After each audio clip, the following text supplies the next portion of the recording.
السلام عليكم ورحمة الله وبركاته. أتمنى يا رب تكونوا بخير وفي أفضل حال. وصفتنا النهاردة الكفتة المشوية. هخليكي تعملي كفتة في البيت أحلى من كفتة الحاتي كمان. هتعمليها طعم وريحة خطيرة جدا. فيلا بينا نشوف الطريقة. توكلنا على الله. معايا نص كيلو من اللحمة المفروم. هنزل عليها ببصلاية وسط بشرها ناعم، بس هتصفي البصلاية الأول من ميتها وما ترميش المية. هقولك هنستخدمها في ايه. نص كوب من البرغل كان منقوع في ميه لمده ربع ساعه. بعد كده هتصفيه كويس جدا وتنزلي بيه على اللحمه المفرومه. 2 فص من الثوم مفرومين ناعم. 2 معلقه كبيره من البقدونس مقطعاه ناعم. 2 معلقه كبيره من الليا بشرها، اي ليا متوفره عندك. طب لو مفيش ممكن تستبدليها بمعلقه كبيره من السمنه. هتنزلي بالبهارات: معلقه صغيره فلفل اسود، معلقه صغيره مليانه من الملح، معلقه صغيره من الكزبره الناعمه، معلقه صغيره ممسوحه من البيكنج باودر، 2 معلقه كبيره من النشا. هي دي الاضافات، مش هتضيفي اي حاجه تاني. بعد كده بايدك هتعجني كويس جدا. عايزين المكونات تنسجم مع بعض، وعايزين الكفته يبقى ليها عرق. هوريكي شكله.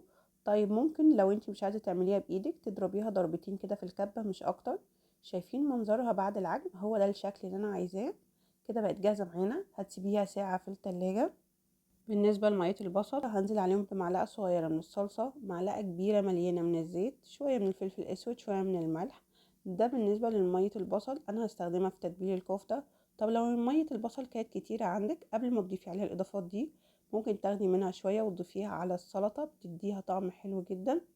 هستخدم عصيان شيش طاووق اللي هي بالحجم ده. طب لو عندك الارفع ممكن تستخدمي عصايتين مع بعض. هتمسحي العصيان الاول بميه البصل، احنا كنا ضايفين عليها زيت، فهتسهل جدا خروج الكفته من العصيان. او تمسحي العصيان زيت بس زي ما تحبي. بس لازم تعملي الخطوه دي علشان تعرفي تخرجي الكفته بعد ما تستوي من العصيان. لما بتبلي ايدك بميه البصل وبتصبعي، الموضوع ده بيدي طعم ولون حلو قوي للكفته. زي ما انتم ملاحظين انا بفرد اللحمه المفرومه على العصايه، وحاولي تفرديها كويس، ما تعملهاش سميكه قوي ولا رفيعه قوي.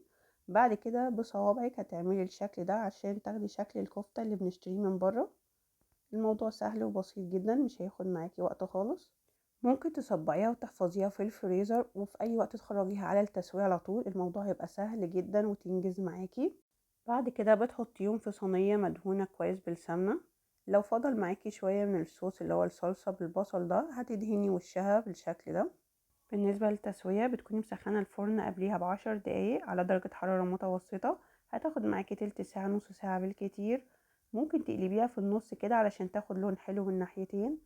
زي ما انتم ملاحظين بعد التسوية بتخرج بكل سهولة من العصيان، وده لان احنا دهنين العصيان كويس بمية البصل اللي فيها زيت، او تدهنيها بزيت زي ما قلتلك. الكفتة ما اخدتش وقت في التسوية خالص، طالعة لون وقوام مظبوط جدا. اعتقد ان الشكل بيتكلم عن نفسه، تحس ان هي جوسي خالص. خطوة اخيرة هتنقلك الكفتة دي في حتة تانية خالص. جبت طبق انا مخصصاه للفحم، او ممكن تستخدمي ورقة فويل وتحطي فيه فحم يكون سخن كنت مسخناه على عين بوتاجاز من فوق. تنزلي عليه بنقطة زيت او سمنة وغطي الكفتة ربع ساعة كده، وشمي وكلي احلى كفتة.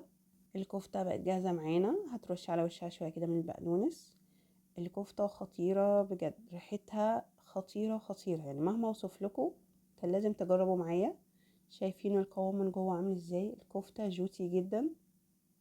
طعمها بالطحينة خطير. انا بحب الكفتة مع شوية طحينة وشوية سلطة، وبتبقى كده حاجة خطيرة.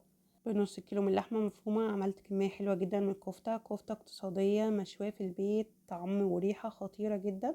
يلا مستنيين ايه؟ جربوها بنفس الطريقة دي وهتدعولي ان شاء الله. اسيبكم في رعاية الله وحفظه، والسلام عليكم ورحمة الله وبركاته.